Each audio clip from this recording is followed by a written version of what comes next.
Hey, welcome back to Life Groups. Man, I'm so glad that you are part of a small group community here at Liverpool One Church.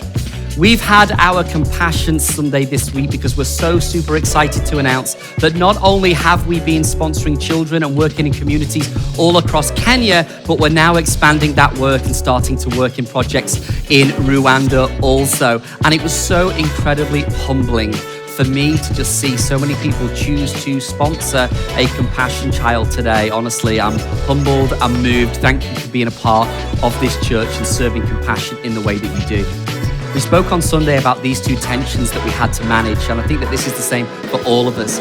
We spoke about how from Philippians 4, even though there's so many scripture within those verses that are like stand-out fridge magnet verses, such as I can do all things through Christ who strengthens me, what we find is that the context surrounding those words, actually, they point towards something significant and key, especially if we're going to follow Jesus outwardly and live a life that's not focused on ourselves, but instead about others.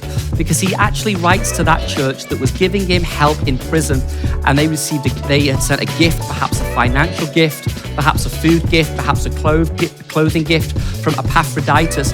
And Paul was saying, man, I'm so grateful that you are concerned for me, but you also have the opportunity to help me. And those two there exist the tension that we have to manage, because sometimes in our fellowship of Jesus, we have a concern to be a help, to be able to relieve pain, relieve poverty, but we don't always have the opportunity. And then sometimes we have an opportunity, but we just don't have the concern. And we were talking about how we've got to wrestle with that tension. And our hope and prayer really is, as we move forward into all that God has for us at this church, that we would manage the tension of making sure that our concern level is high, like we want to live for others, but also that we actively strive to find an opportunity to outwork that concern. And that's really what we were doing with compassion. So have a great night tonight. And I would maybe start you off with just this one question. Have you ever had a concern about something, but not felt like you had the opportunity to outwork that concern? And how did it make you feel? And what did you do? Have a great night, guys.